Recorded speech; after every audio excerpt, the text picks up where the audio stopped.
Brute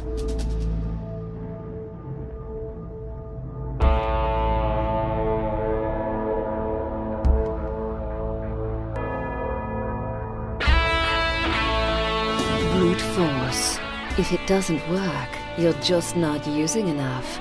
You're listening to SOFREP Radio, special operations military news, and straight talk with the guys in the community.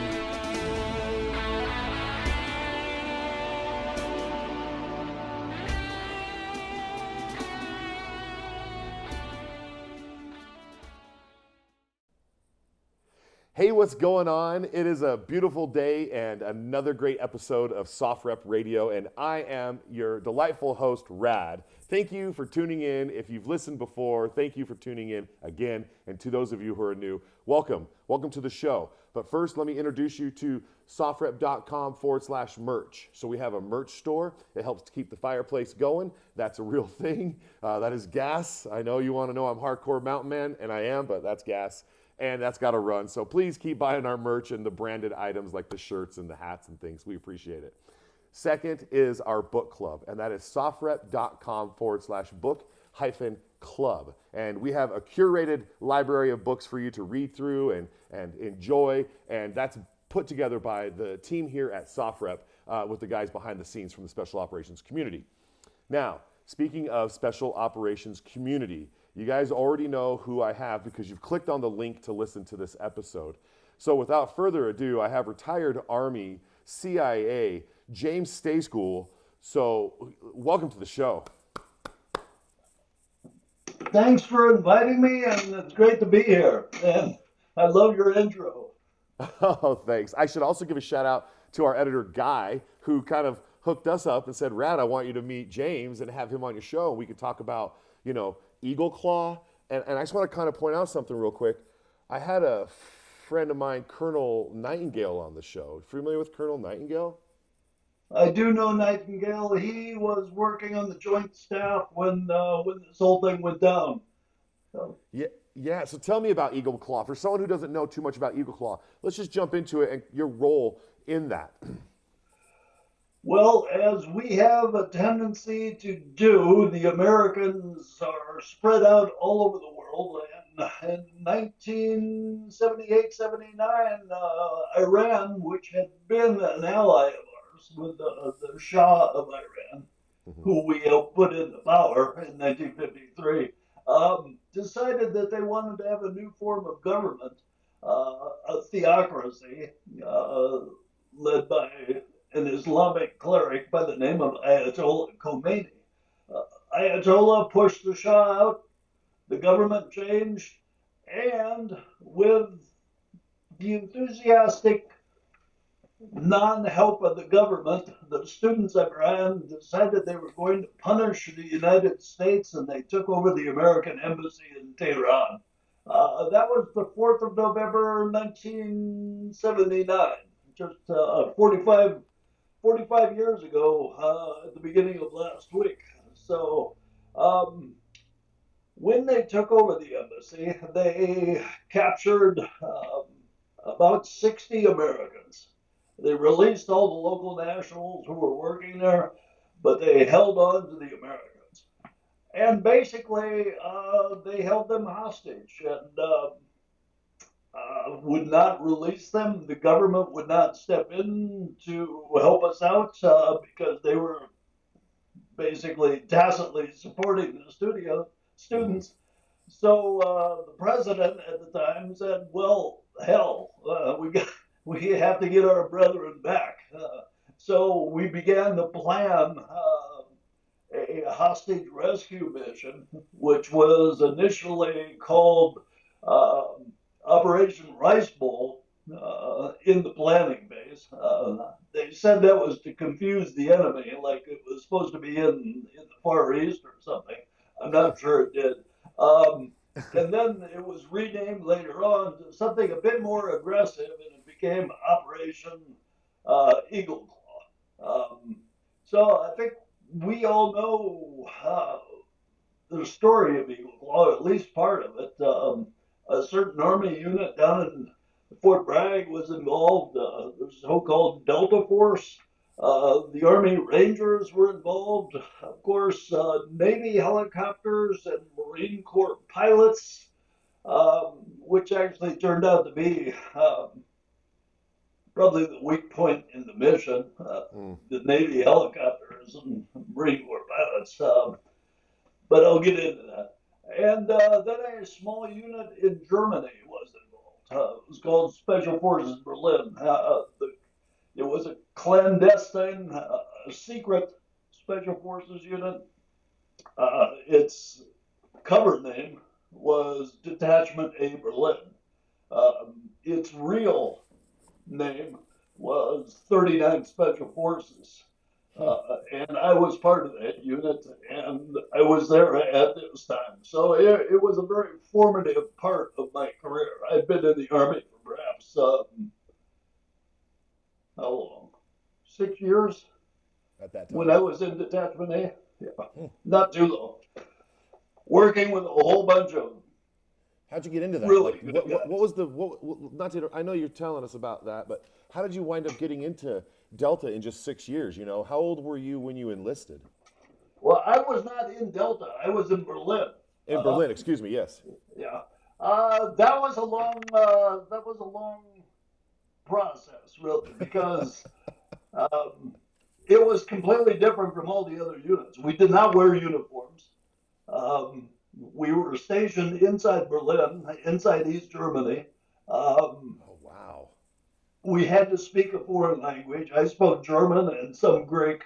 Um, and it was a unit that was given very specific tasks, both intelligence collection and also the standard special forces kind of direct action, unconventional warfare missions. Mm-hmm. So it was a hell of a place to be, and I served with probably some of the best people in the Army there. A number of Vietnam veterans, a number of former members of Eastern European forces that had joined the American military, the so-called LAJAC soldiers, if you've heard about them. Just a fantastic place to be. But because the unit had such specialized skills, especially working undercover overseas, the unit was chosen to help out on the Iran mission. So the Iran mission basically had two parts. One was to go in and pick the hostages and bring them out. But the first part was a bit more squirrely. We had to go in and find out the intelligence needed to pull off that raid. And so members of Detachment A were chosen for that operation. A guy from Delta Force joined them later on, a guy by the name of Richard Meadows. He's quite well known in the Special Forces community. He was also one of the plank holders for Delta Force underneath Charlie Beckwith. And so these guys were the precursor of the operation. And that's really what I write about in my book, Mission Iran, which. Right. Is your most recent book that you've written among all of your books? You have Special Forces Berlin, Special Operations in World War II, Mission Iran, which is going on right now. And like you said, everybody was kind of enjoying the discotheque of the 70s in Iran. Everybody was having a good time, and that was happening, right? There's like video of what was before the Ayatollah came in and forced the, ideals of what's going down there right now, which is what we see today. A very strict theocracy. Yeah, Thank you. Which has been, yeah, very much so. No, the people of Iran have always been very beautiful. Well, yeah, I mean, with the Americans and the Iranians have always gotten along pretty well. Right. Not so much with the government nowadays. So. Right. Even back in the day, in the 80s, I remember my dad always not. There was like this movie with Charlie Sheen, and they're driving through the town, and he shoots the machine gun. It's called Navy SEALs, and he shoots the picture of Ayatollah Khomeini down. Okay, like they put that in the movie. And my dad's like, yep, that's about right. And my dad never really talked like that as a Green Beret, but he had two people that he just didn't like, and one was him. And I was like, okay. And now that I'm older, though, I understand because, he was full on in the 80s in the SF. right? And so like Yeah. as like you, and he was 70s, 80s, 90s guy. So Well, this 1979 was my introduction to the Ayatollah. Before that, my whole army career was oriented on one thing: the Warsaw Pact, the right, Soviet Union. Yeah. So, right. Same with and that's dad. why Like I we said, were in yeah. Berlin. Holy cow. Yeah, exactly. Our mission in Berlin was, if there was a war, It was we going to were be. supposed to go out there and create as much havoc as we possibly could to slow the Russians down and then Right. debark them for the Air Force. I You love know, you, so bro. this new mission was very very a very quick switch, but special forces are pretty adaptable. So we said, oh, they moved a couple of doors over, but we know where the target lives, so let's go get them. Yeah, really, Warsaw Pact, it's so true. And it's still today. I mean, it's like, it's never been given up on their side. Russia never gave up. Like, they're like, well, we don't really want to give up that Warsaw Yeah, fight. well, I think moving on to 1980 or 1990, I should say, I think we made a bit of a tactical error in believing that the Russians were not interested in moving west. Um, Right. By dude, they're still doing it. yeah, by having the accord signed where they would get rid of the nukes for Ukraine, and Ukraine said, okay, we want to be our own sovereign state. And at the time, Russia was like, all right, cool, yeah, cool. But that all changed, someone got the lust for the property lines, and, we'll call him Putin. Well, I think the Ukrainians might be regretting the fact that they gave up their nukes. I mean, they had the majority of them. But did they, though? Anyway, But did, so I lay in bed thinking, did they, though? uh, have you read Say, my other book? which one? It's called Dead Hand. It's a Dead fiction hand. novel. Dead hand. I'm going to write that down. Dead hand. Yeah, it takes place. Oddly enough, it takes place in 2024, and it's about what happens when the Ukrainians nuke the Russians. Oh, I mean, you can only poke the bear so much, and supersonic missile, the Kmart gets old. Okay, Yeah, so I mean, yeah, you know, you know, yeah, uh, yeah. But, you know, you there's the Geneva and Hague conventions, and then there's Putin's rules of combat. So they're kind of different. right, and now he's integrating. They're talk. North Korea has been found to be now on the lines with Russia, fighting against, but they're getting slaughtered. From what I'm hearing, it's like, they're turning up bodies.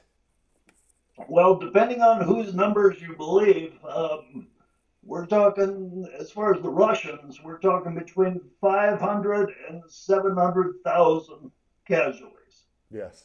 The Ukrainians have lost quite a few also, probably closer to 250, 300. I mean, that's an amazing loss of life for what they are doing. And what they're In a fighting small state over. about the size of Texas, Right. they're fighting this war and just whacking the hell out of each other. Yeah, I'm concerned to see how this is going to carry on through the next year.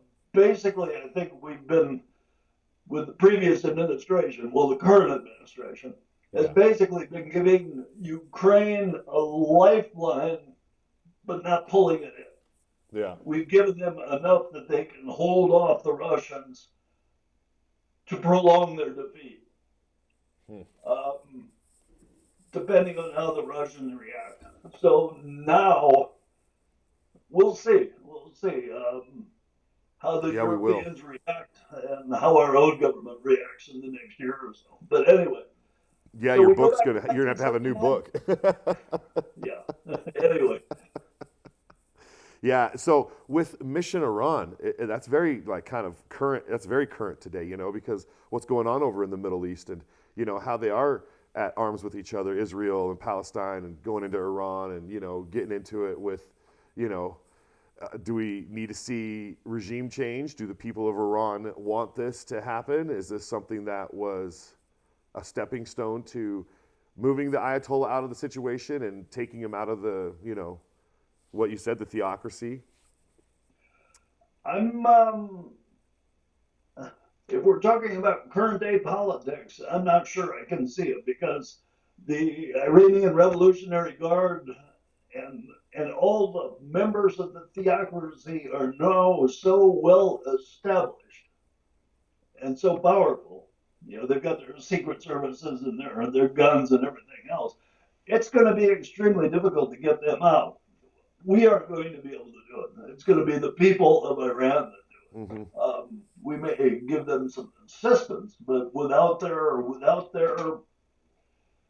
efforts, it will end up being the same way as it ended up in Afghanistan. Right.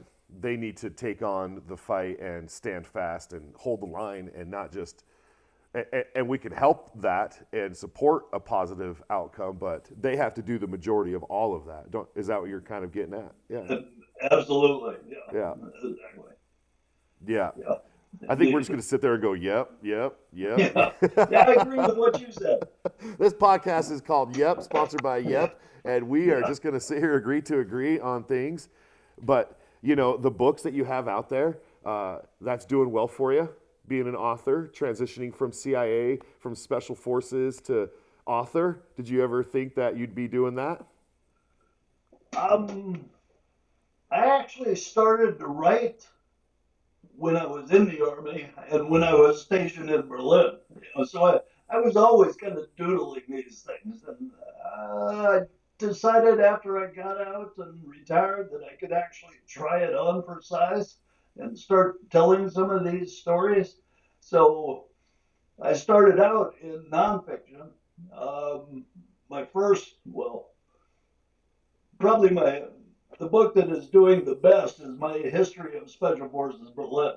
It's a 30-year history, was not very well known. So when I got it published, I had to break some rules. Actually, I didn't. It was all reviewed by the Army and the agency and everything, and it got cleared. So that was sort of the start that got me kicked off on this. And then I told a bit of the Iran story in that book, but not all of it, because some of my friends were still serving, and I could not tell their stories. So about 2018, 2019, it became clear that they were all free and clear of everything, and I could start telling their stories. So it's the result of about interviews with about 40 people that I undertook. Some of the guys are from Delta, of course, but most of them are guys I served with in Berlin. I love it. I think that's so neat and so intriguing about what your mission was and in Berlin. And, growing up with my dad going over to Thailand and all these different places, Cobra Gold and, all this stuff as a young kid, I never put two and two together. I just always thought that's Dad. You're so cool, bro. You did such a crazy gig. You saw the Berlin Wall. People, they always say thank you for your service, and oh God, you must be some sort of a hero or something. Rock star. No, I was lucky. I survived. I was a witness to all the really cool people. Some of the names I could drop. Some of these guys are just unbelievable. Yeah. But for me, the cool part was being in Berlin, the divided city, after I had read, a number of nonfiction histories of World War II and everything. My father was a soldier in World War II. And then also some of the movies or some of the fiction I had read, like Jean Le Carré, the spy who came in from the cold, Lynn Dayton, Funeral in Berlin, and some of these really cool fiction books. So when I got to Berlin, it was actually on the street, wandering around in civilian clothes, talking to people, living with these people. Yeah. Across the wall, walking along the wall, knowing that across the wall, it was a completely different place. Holy cow. Two completely antagonistic political systems, and there were guys with guns. That's what I call them, GWGs, all along the wall. And I'm kind of looking at these guys, and they're looking at me, and I'm going, "You probably don't know what I'm here for. I'm not going to tell you, but I kind of look forward to the day when we meet and I'm Oh my carrying God. my gun and you're carrying yours. So Yeah, no anyway, kidding. No, so my father-in-law was serving a religious mission in Germany, Switzerland area, and somehow he told a story of going through the wall east to west to go meet somebody on the other side of in East Germany.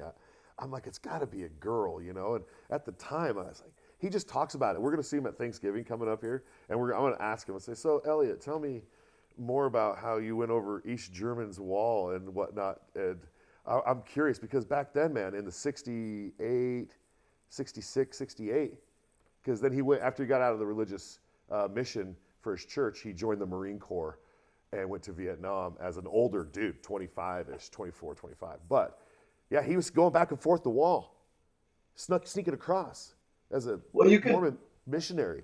yeah, you could do that. They had between East and West Berlin, there were about 9, I believe, I can't remember exactly, crossing points. And some points were designated for only West Berliners to go into East Berlin or for East Berliners to go into West Berlin. There were Okay. a couple of places that were designated only for foreigners and West Germans, from further out. And there were other places you could go in. If you had an American passport, a civilian passport, you could cross a couple of different places. But Oh, I if you're see. in the military, we were supposed to use Checkpoint Charlie, which is the most famous crossing point. Yeah. So that was Jeez. that was a bizarre thing in of itself. Um, More bizarre was crossing in when you were using your U.S. passport or a different passport going through one of the other checkpoints. There you saw the difference. Yeah.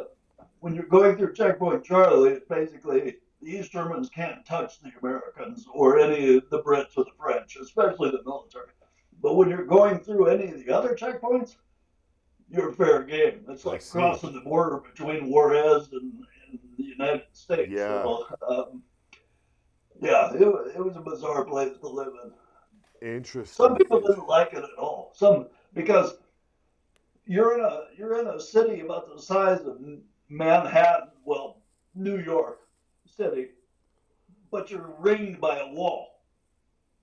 Yeah. After 1961, the whole city's closed in, and some people got basically cabin fever from being in that location.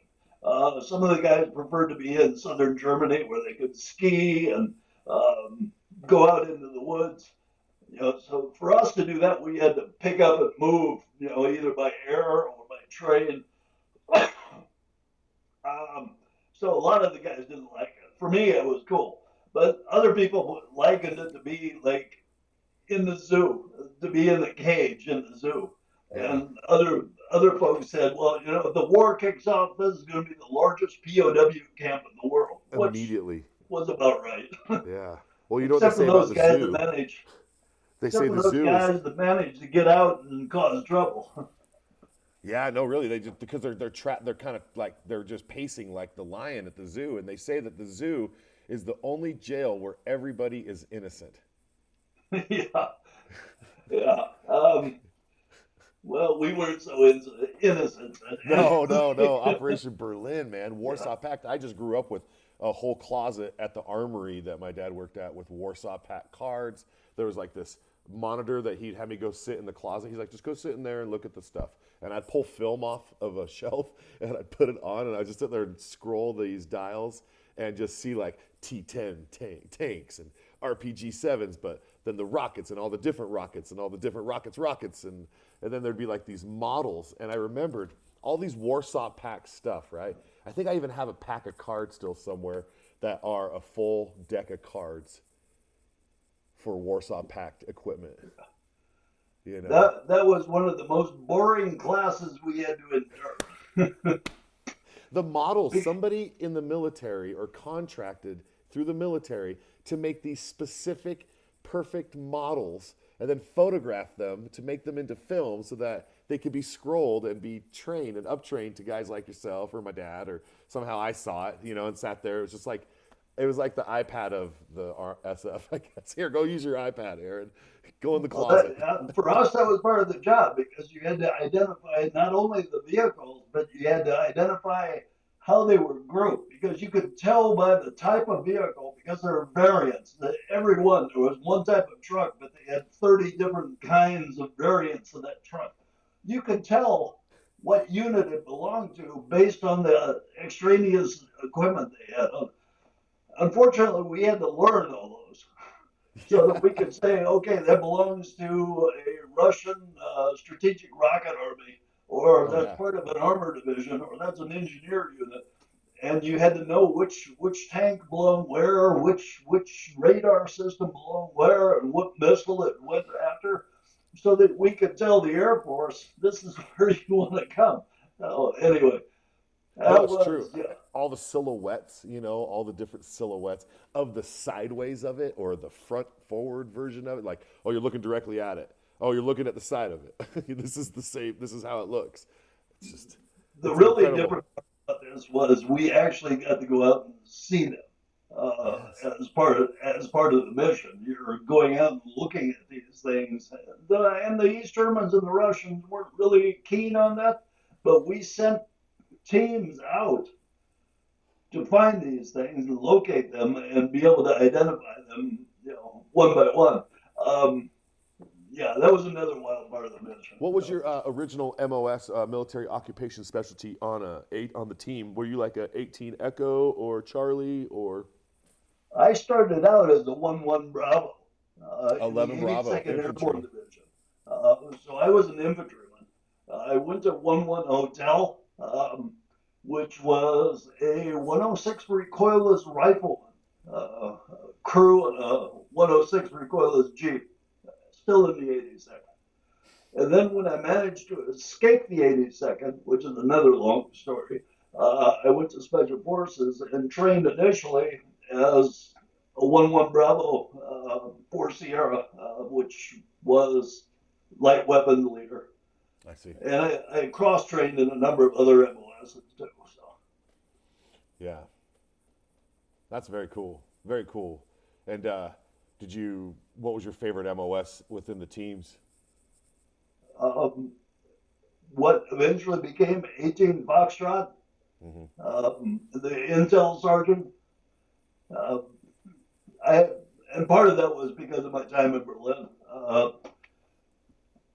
Just the intelligence tradecraft, the kind of things you were doing, working on your own, cultivating assets, looking for people that could tell you the information you wanted, Oh yeah. looking for things and finding them. The finding part is the best part. Looking for it can be boring, but when you actually find something that you're looking for, that's always cool. Um, Being able to talk to people and finding the right one that's going to answer your questions, the assessment and recruitment process. Yeah, That's, so that's the part I enjoyed. and I'm just sitting here thinking you talking about, the time frame and there's just no GPS.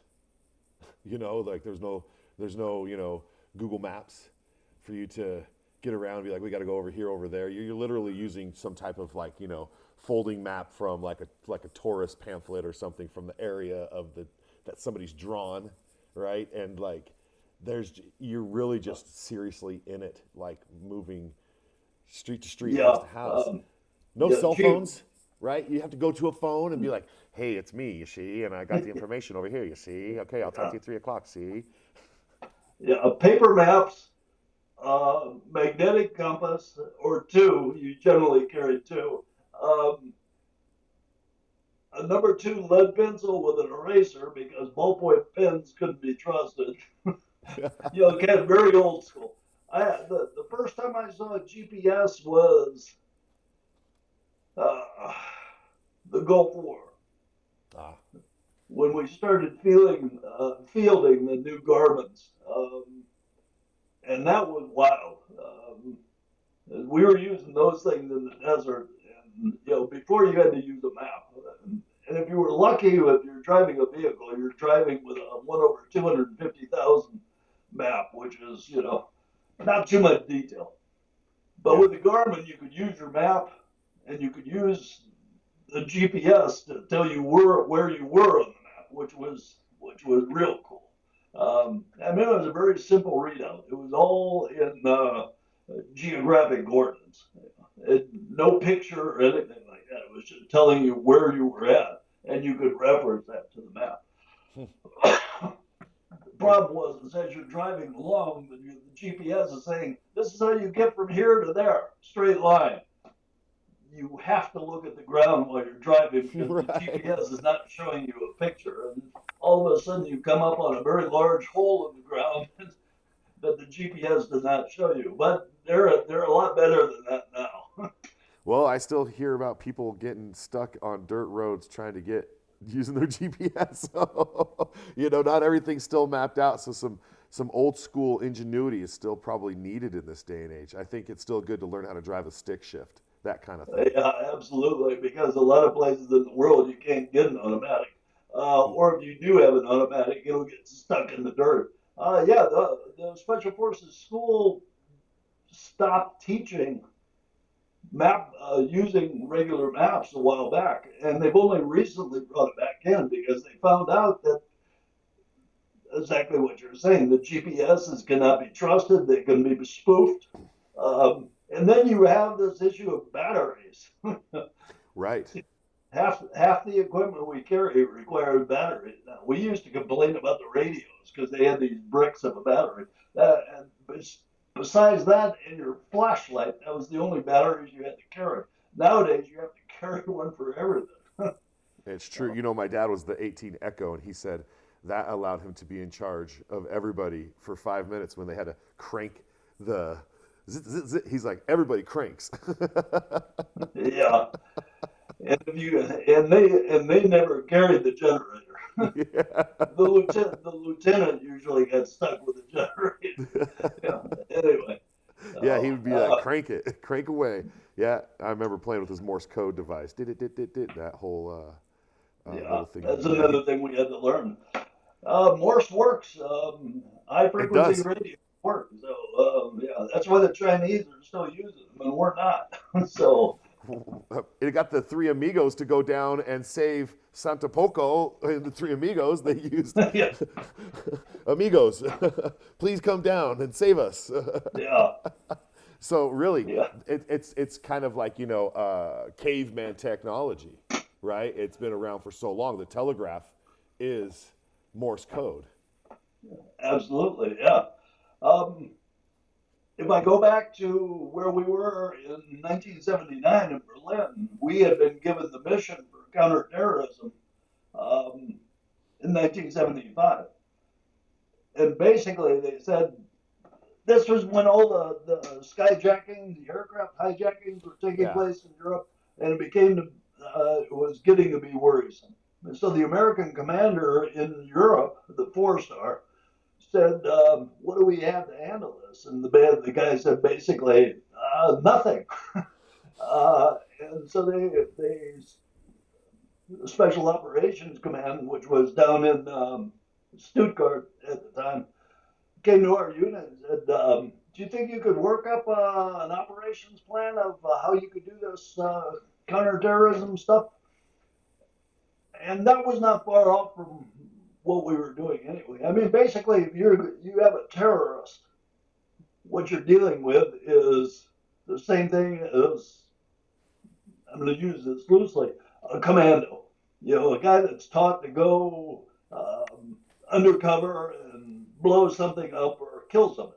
So what better unit to send out against them than the exact kind of unit that, are fighting? So they said, you're Special Forces, you guys can figure this out. So we did. Mm-hmm. But we were starting out from basics, none of this high speed, black Velcro Gore-Tex stuff. We were taking what we had and had to go from there. But you go back in history. Also. And we were studying the manuals from the OSS in World War II and the Special Operations Executive. We had some guys that had trained with the SAS. The SAS is probably the first counterterrorism. No, the first counterterrorism unit was actually the Shanghai Municipal Police in the 1920s. Basically an anti-riot squad. But we took all that old information and said, this is what we need to do. And then we looked at what was happening, aircraft hijackings. Well, what do you do against? We found an airplane and we started practicing. Right. A train, a building, and that's how we build up our skills.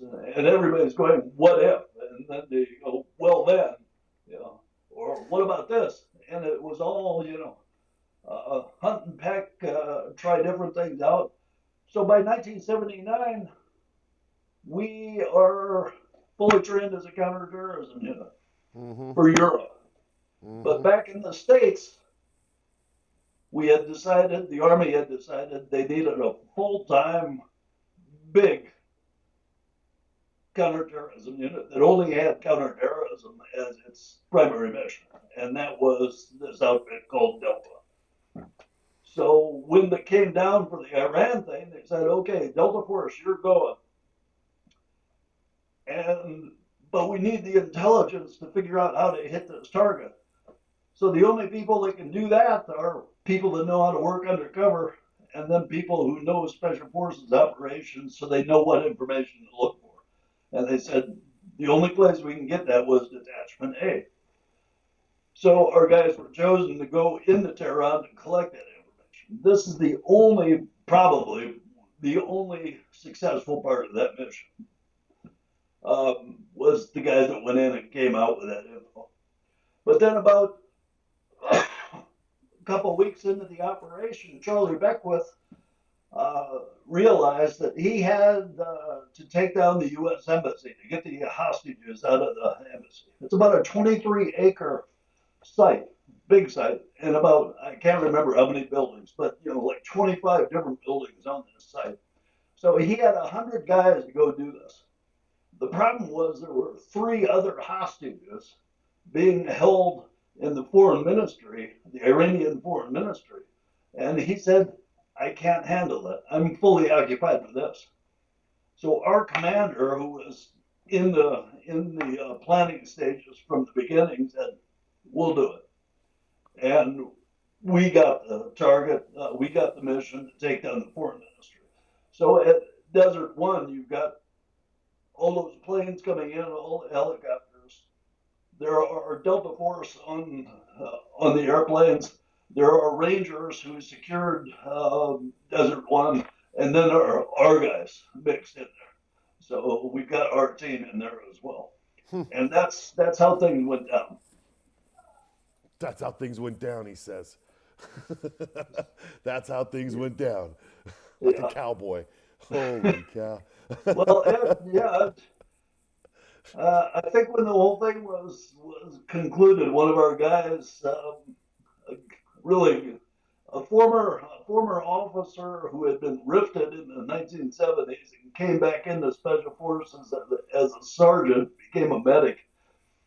When they told us the whole thing was cut off, this was December of 1980, after Reagan had been elected. Right. He was just shaking his head. He was cleaning his machine gun, and he goes, "It would have been glorious." No, it would have been glorious. Just clean Yeah, it. we'd Just probably all be dead, but whatever. Yeah, well, you just got to hindsight's 2020, right? Well, yeah. Anyway, but Desert One did not come off, obviously, primarily because the helicopters were, anyway, primarily because of the headquarters. But after that, we began planning for a second mission. And that, if Carter had been reelected, we might have done that one, but Reagan got elected, and for obscure reasons, probably left to the New York Times, the mission was canceled. So the second one would have been much larger. The Air Force or the Marines and the Navy were out. It would have been just the Air Force and the Army. Air Force flying airplanes, big aircraft. The Army with the ground forces, obviously, but then also Army helicopters, Blackhawks, OH-6s. I talk about that a great deal in the book, and it was basically the origin of the Night Stalkers, the Special Yep, Operations exactly. Aviation Squadron. What was known then, that day, as Task Force 159. And then they cleverly changed the name to hide it to Task Force 160. That's right. That's right. Yeah. That's right. And Colonel Nightingale, he just said that. I said, "What's the difference between you and how come we saw Oliver North get kind of put in front of Congress and all this kind of stuff and how that went down?" And he's like, "Rad, I kept my receipts." Yeah. And that's on a SOFREP episode. So if you go back, if you want to go find me interviewing Colonel Nightingale from the same thing, a living Ranger founder, I think the second Rangers or the first Rangers. He's like a living member of that, the 60th, Yeah. the 160th. And they made numbers, so you think there was more. Yeah. That's I love that part of the group. Yeah. I love you Special Forces guys. It's like dad all over. Thank you. I just want you to know from me to you, I know you got so much that you're going to take with you and that you've been a part of that we'll never, ever know. And you've kept that oath. And I just want to commend you on the oath keeping for our nation. And I want to say thank you from me to you to that. So thank you. Well, I appreciate that a lot, Brad. But what you really have to know is that you have no idea how much fun we had doing all this stuff. So it's really a privilege for us. And like I said, I didn't do anything radical when I was in the military, but I had the chance to work with some of the, like I said, the greatest guys I'd ever, I had the Legends. opportunity to work with, and they're all over the military. But Yeah. so being a witness to this, and that's part of the reason why I became a writer. I'm also a historian. I actually went to school for that.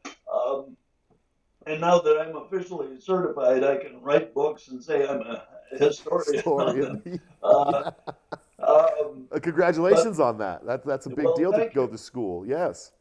But part of the reason I wrote the first book about Berlin was we were at a reunion, and this was about 2012 or so, and so Berlin had been closed down since the Berlin Wall fell. The Yeah. unit was shut down, and the benefits of peace, which we may be regretting here before too long. But anyway, we were sitting around and saying, well, we got to get somebody to write this stuff down because we're all going to be gone before too long. Yeah. And my thought was, well, you're certainly not going to get the army to do it because A, they don't have anybody that knows what the unit was up to, and B, they're going to write what they want, the bad parts as well as the good parts. And I had already written one small history about World War I in Africa, and somebody from across the room goes, "Hey, he wrote a book." And so that's how I was volunteered. Anyway, so the next 3.5 years, I spent interviewing guys from the unit and other places. I think I managed to interview about 65 people. I had input from others. No more than 800 people served in Berlin from 1956 to 1990. So those 800 people was my pool. Some of the guys had passed on, and some of the guys didn't want to talk to me. I respect that. And some of the guys told me stories that I had to get cross-checked, and Right. some of those went out the window. And it was quite a revelation for me to be able to write this. I talked to some of the very first guys that had been in the unit in 1956 and onwards, and being able to do that, gave me a new appreciation for the unit over the years. And then I called up the Pentagon and said, "Hey, I got this book, and I understand I'm supposed to have it checked out by you folks." And they say, "Well, normally you go to your proponent." And in my case, it would have been the Army. But the lady must have figured out something, and she goes, "Well, first, tell me what it's about." And I told her, I said, "It's about a classified special forces unit that existed in Berlin." And she goes, "You better send me the manuscript." So 16 months later, I got the clearance to write it. Wow. I told the Army about this, and some of the guys said, "No, you can't write this; it's classified." And I said, "That's how this publication clearance process works. The Army Right. tells me what's good to go and what's not." So that's what we did. So So, that so was did, the first one. did they redact things that you did put in there that you thought you wanted out there? Actually, surprisingly, not very much. I talk about you've heard of the special atomic demolition munition, the Yeah. SATM device, the suitcase nuke. Yes. Um, I talked about that some, and I had a specific number in there, God. and it went off to the Defense Nuclear Agency, and they said, "Well, don't put that in, put this in." So, and a few other small details like that. Yeah, really nitnoise stuff, but whatever. I forgot all about the suitcase. I keep thinking about submarines. Yeah, Jeez. Just gonna laugh that one off there. yeah, yeah, but it was part of the job. So yeah. Yeah, that's great. And that's Special Forces Berlin. And my listener, our viewer, can go and find that anywhere that books are being sold online. And if you do buy his book, you should leave a review on the site that you bought it from. Help bring that up for James so that it can rise in the searches, and he can just have more opportunity to tell these stories. Because I mean, really, you're telling like espionage, like cool. I love it. I think it should be. Have you had a movie made? I wish. I think my fiction series, which is called the Snake Eater Chronicles. I love it. Um, Love it. a new one is coming out, which is actually the origin story. Before I had started about 1978, 1979, so that I could write about the time I was there. So this is going to carry the unit from the very beginning to the end, and maybe some further bits because. So your point about reviews is very much appreciated. You don't even have to buy the book from Amazon to write a review on it now. So That that's key. But being able to put down the nonfiction history is one thing, but then some of the stories I have to adapt um, to protect the guilty, so to speak. Uh, sure. because, like I said, I served with some very interesting people, and being able to tell their stories. Some of these stories are coupled together. When I write my fiction, I will take an incident that happened here, one that happened over here, put them all together, and tell the story. So if I told it as nonfiction, I'd have to get it. Well, I have to get them cleared anyway. But if I told it as nonfiction, then people could probably sue me. But I don't know. Yeah. Because you're trying to just get it out there, like now, without any issues. You're just like, okay, if this is how it's supposed to go out there, then this is what can go out there. I'm not trying to make anybody else mad. You're respecting your guys and gals that you worked with, and if they don't want to tell you something, they're cool. And the guys that you said you cross-checked, hey, you're in it for it seems like the right reasons. And again, I like that. That's cool. You're cool. Uh, yeah, and it's fun for me too. It keeps me busy and it keeps me out of my wife's hair. So that's good. The only hard part about looking for my name on Amazon or anywhere is being able to get the spelling right. So if my name was Jack Carr, it would be easy. Then you Oh, just have geez. to go between CAR or CARR.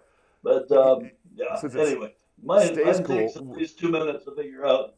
it's like your last name is maybe Norwegian or something along those lines. Your last It's name, how it's Czech. spelled? It's Czech, Czechoslovakian, Yeah, Bohemian Czech. Czech, because it's And the basic STEJ, SKAL. SPEJ, yeah. And the Yeah, basic translation comes out to something like curmudgeon, which I think is very appropriate. Grumpy old man. grumpy old. Only if you say so. Yeah.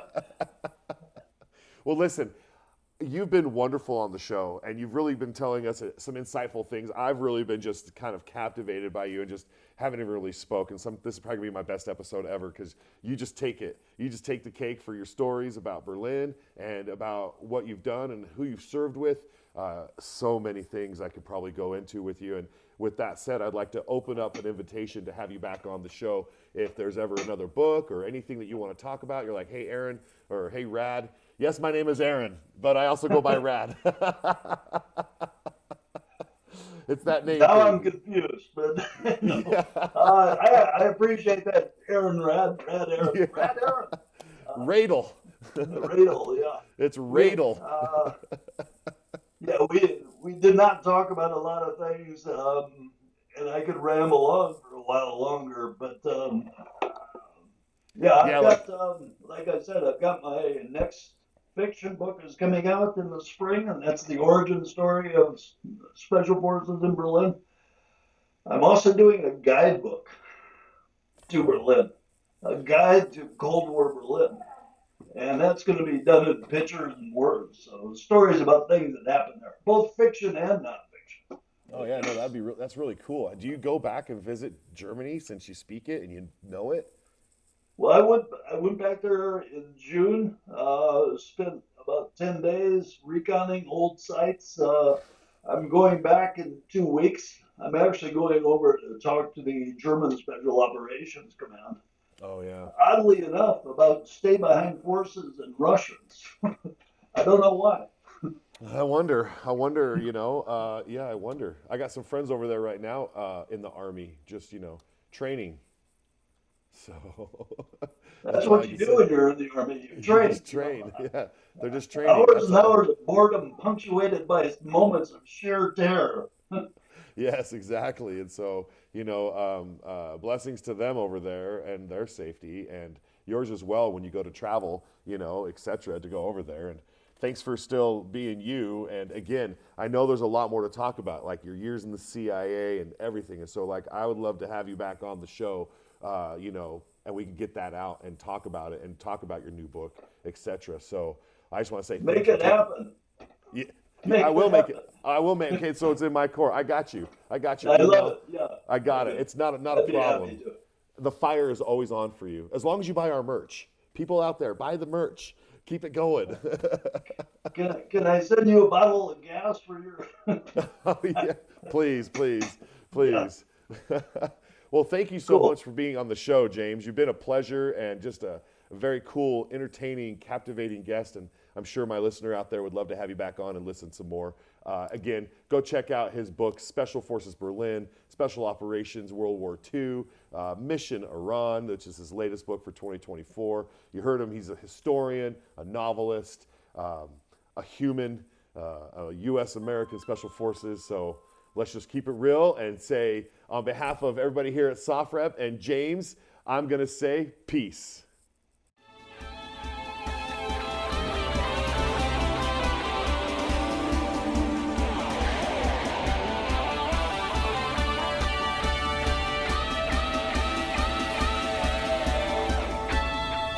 You've been listening to SOFREP Radio.